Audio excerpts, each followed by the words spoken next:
Last week in chapter 3, we saw David go to the town of Keilah, who had put out a distress call for help. And he goes and helps them against the Philistines, recovers all the goods that were stolen, and gets more. And that is, gets the Philistine stuff and brings it back. And he was betrayed by them by reporting his location to King Saul. And one thing that we learned last week was that David always asked God, prayed, and asked, should I go, should I not go? And then he asked questions such as, will King Saul come and find me here? And will the people of Keilah, will they betray me? Will they disclose my location to Saul? And God said yes. And upon God's response, David would take necessary action. And he escaped. He actually left instead of fighting, even though he could have fought and defeated, but he chose not to. What we found so far up to this point is that David had been chased. He had done nothing wrong. He is totally innocent. He is absolutely righteous before God and righteous before Saul, but Saul was jealous and wanted to get rid of David. And he's doing everything he can to find David, kill him. Think about this. You know, he's your worst enemy. And David is saying, like, I haven't done anything to you. I haven't done anything to deserve for you to come and chase me and kill me.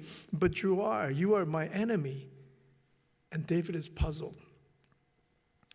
And what we find today in chapter 24 is what happens when you find that the worst enemy that's coming after your life, you have a chance to take revenge. You have a chance to get rid of him. You have an opportunity to kill him. And then your problem would be over. All your problems you're running away would stop, and you would rise to the position of king, and all his men would be the royal army. A golden opportunity happens. But David turns it down. And it makes you wonder why. And we find at the beginning of chapter 24, Saul has returned from pursuing the Philistines, and he was told that David is in the desert of En-Gedi. En-Gedi is a place south of the Dead Sea. And it's a place where there are a lot of caves, a lot of natural caves. And also caves that where people went in and they dug it up and adjoined it so that it became huge. So when you walked in, you could fit.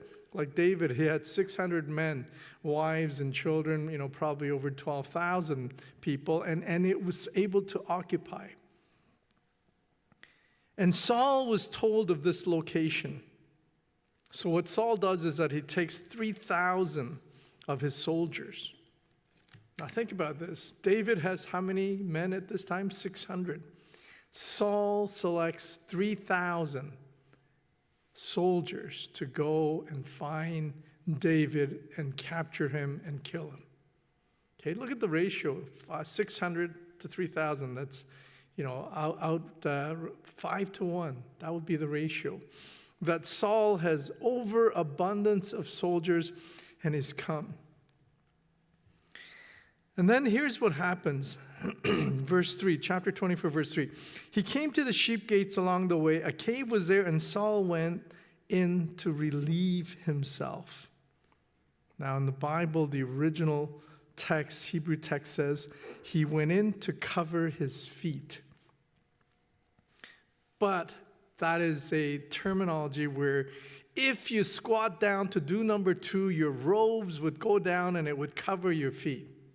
Okay? So the translation is correct, that he went in to relieve himself. He really had to go. Think about this, because if he's in the middle of fighting and he's going to capture David, and all of a sudden he's saying, oh, nature calls, I can't stop, I got to go. So he finds the nearest cave, goes in, and he's squatting, basically. And think about the position he's in. He would have to let go of his sword, his shield, the armor, so that he can comfortably do his number 2. And at this time, David was in the same cave. What are the odds of that? We would say that's coincidence. But here in the Bible, biblical term would be it's God's providence. God allowed this to happen. Why? It was a test. It was a test. David's men are saying, this is the day the Lord spoke of when he said to you, I will give your enemy into your hands for you to deal with as you wish. In other words, his men are encouraging, saying, this is a golden opportunity for revenge. It's a God-given opportunity. How often are you going to get your king coming down squatting at this point, and you can take him out with one swing of your sword?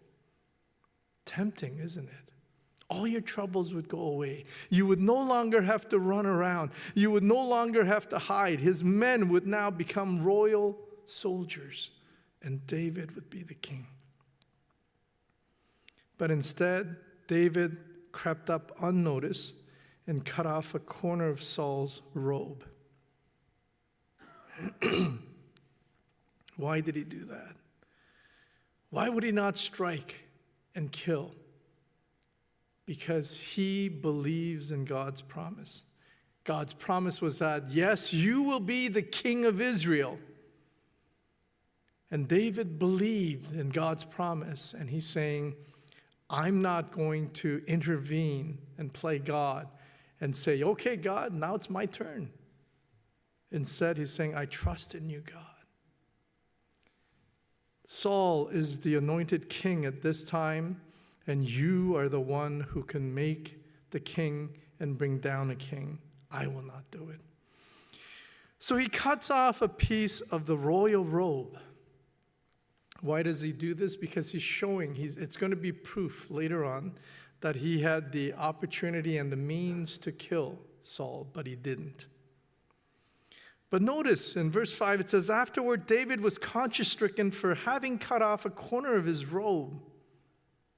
And you're thinking, well, you could have killed Saul, but you didn't. So why would you be conscience-stricken? In other words, his heart was hurting. And he gives his reason, verse 6. The Lord, Yahweh, forbid that I should do such a thing to my master, the Lord's anointed, or lift my hand against him, for he is the anointed of the Lord. Now you see why David is God's man after God's own heart. Because he's still saying, even though Saul is wretched and evil, he's still the anointed king that Yahweh, the Lord, had put him. And therefore, I will not get rid of him, because it is up to God. God put him there, God will bring him down. And then he also tells his men. With these words, David rebuked his men and did not allow them to attack Saul. Because if David wasn't going to do it, his men, 600, one of them was going to step up and take care of Saul. But David rebuked. In other words, he restrained his men and said, don't touch Saul. And he left the cave. And then after he went out, David calls out to Saul, my Lord the king. Can you imagine your worst enemy who's chasing you and he's still calling him, my Lord the king? And then he bows down, face to the ground, prostrates, which is a total act of submission and worship. And military in strategy, tactics, this was a very vulnerable position. Because now David is open, he's exposed, and Saul could easily kill him. But why did David do this? He trusted in God. He trusts God, and he's saying, I need to do the right thing. Explain to Saul. And then he's asking Saul, why do you listen when men say David is bent on harming you? In other words, David is puzzled, and he's finally questioning, and he's saying, Saul, why are you trying to kill me? What have I done? And then David explains further. He says, this day you have seen with your own eyes how the Lord delivered you into my hands in the cave.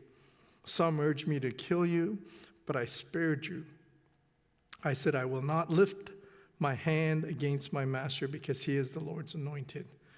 And then he points out and he says, see, my father, look at this piece of your robe in my hand. I cut off the corner of your robe, but did not kill you. Now understand and recognize that I'm not guilty of wrongdoing or rebellion. I have not wronged you, but you are hunting me down to take my life. So David holds out a piece of the robe, And at this point, when Saul sees the piece of robe, he should be having some flashbacks. Flashbacks of the incident that happened when he grabbed Samuel in 1 Samuel chapter 15. When Samuel rebuked Saul for his disobedience and said, I'm leaving you, God's not going to speak to you anymore, I'm not going to talk to you. And as prophet Samuel was leaving, Saul grabbed the robe and the piece of it ripped in his hand. And this, David showing this piece of robe, probably gave him that flashback, and he's remembering the words of prophet Samuel, who said, "The Lord has torn the kingdom of Israel from you today and has given it to a neighbor of yours who is better than you." And who is holding on to this piece of robe? David. So Saul, flashback, realizes, my kingdom has been ripped, taken away, and here's David who's holding on to this piece of robe. And then David adds, "May the Lord judge between you and me, and may the Lord avenge the wrongs you have done to me, but my hands will not touch you." Now this is truly one of the most difficult things to do, is when you have the opportunity to take revenge, and it's right there in front of you, and all you have to do is grab it, and he says no. Why? Because he trusts in God. He says, God is my judge. God who sees all, who knows all, who will judge properly, will make that decision, and God is the one who will avenge. Not me. I don't have to. God will do it. And then David adds an old saying, Proverbs. He says, "From evildoers come evil deeds, so my hand will not touch you." And David is saying he is innocent, that he did have the opportunity to kill, but he didn't, and that he comes before Saul with clean hands. And then he also adds in verse 14 that he's wasting his time hunting a dead dog or one insignificant little flea, meaning that's David himself. He's saying, I am nothing, I am nobody. Why are you chasing me? You're wasting your time, I'm harmless. And then David's concluding statement is verse 15. "May the Lord be our judge and decide between us. May he consider my cause and uphold it. May he vindicate me by delivering me from your hand." We look at this, and the biggest question that comes up is, why and how was David able to not take revenge? I love movies where the innocent that gets, into terrible situations, and they finally get their justice, and with their own hands they pull the trigger and get rid of the enemy and kill him. And I go, yeah! I love it. But the Bible doesn't do that. I'm wishing David would just chop off Saul's head. He doesn't do that. How? David resisted the natural response. Our gut response in the cave would have been to take revenge, just take the sword out and slice his neck. End of story. Saul would be dead painlessly. He'd rise as the king. All the running and and hiding would end. He would be the king. And in fact, God promised him that he would be the king. So David just helped God. But he resisted that. He resisted that. It's not a natural response. But you know what? Jesus calls us to do things that are unnatural.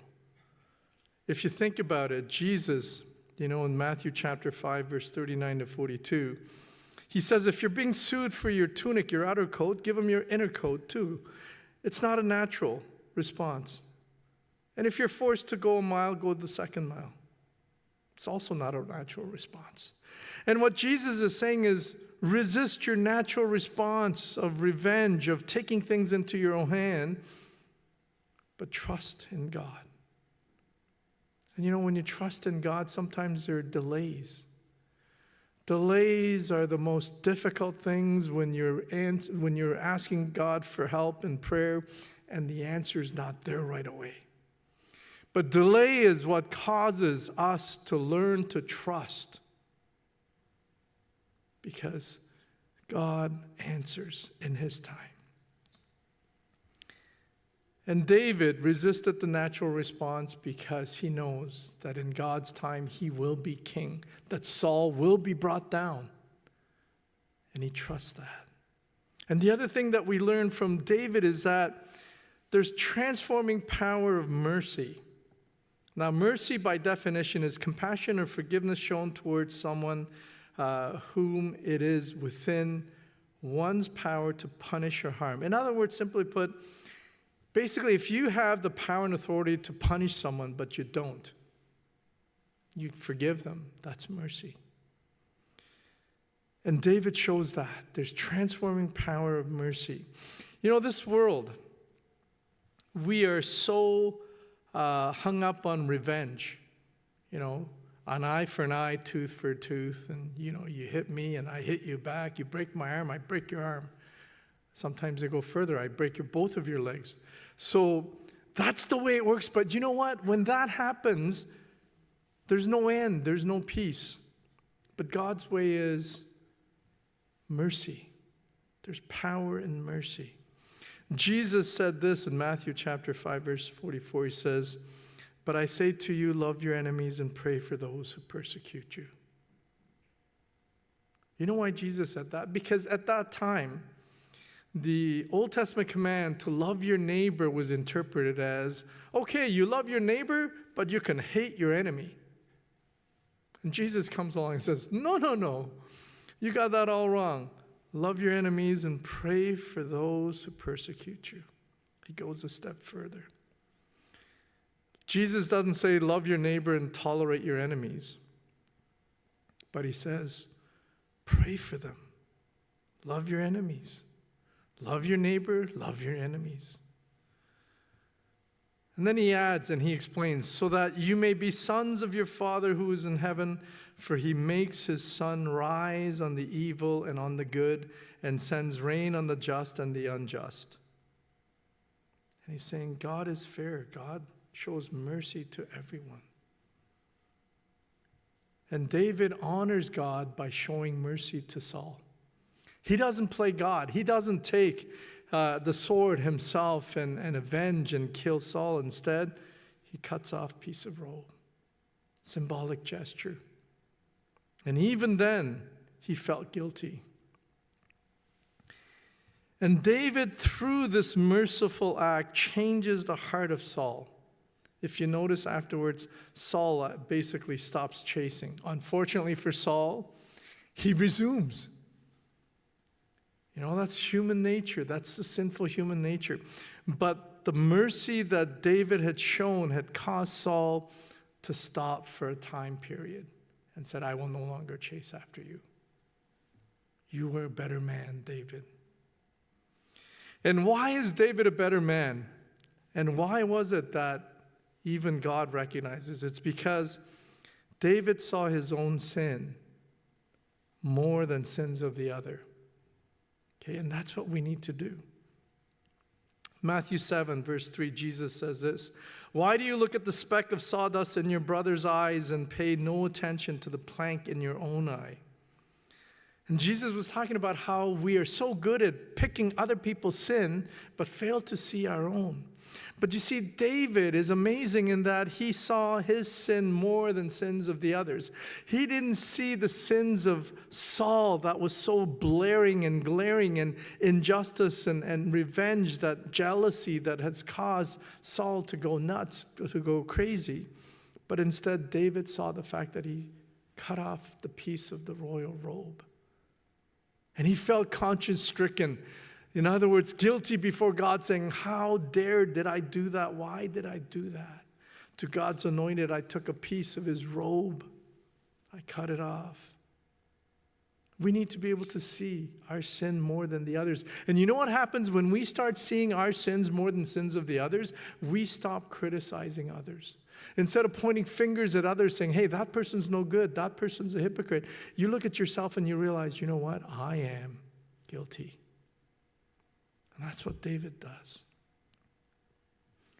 And he realizes that when you see more of other people's sin, then you become angry and you start seeking revenge. But when you see more of your own sin, we can be forgiving and offer mercy. That's just as David did. And lastly, what we find is we need to let God be the judge. We like revenge. Like I said, I love revenge movies. But God is the judge. He is the one who takes care. And in fact, here in verse 12 and verse 15, David mentions that God would be the judge. And David also believes that God, who sees all, knows all, will make proper judgment. And he trusts in that. And that's a matter of trusting in God. Do you believe in Jesus? Do you believe in God? Then you trust that he will be the judge. And in fact, the Apostle Paul wrote in Romans chapter 12, verse 9, he said, "Beloved, never avenge yourselves, do not take revenge, but leave it to the wrath of God. For it is written, vengeance is mine, I will repay, says the Lord." In Romans chapter 12, verse 21, "Do not be overcome by evil, but overcome evil with good." Hard saying. And I want to wrap up with this. Who is God? Who is Jesus to you? And many times we serve God thinking that God is my servant, that Jesus answers my requests, my needs, and fulfills my desires. Or is it the other way around where you say to Jesus, I am your servant. I will do your will. And that's the difference. For David, God, Jesus, he is a servant. And he always sought God saying, what is your desire? What is your will? How can I serve? And I pray that all of us will do the same. And as we go to the Lord's Supper today, as we celebrate the Holy Communion, I pray that we will do so with a servant's heart, looking to Jesus, and as he sacrificed himself, that we too will offer our bodies as sacrifice. Let's pray.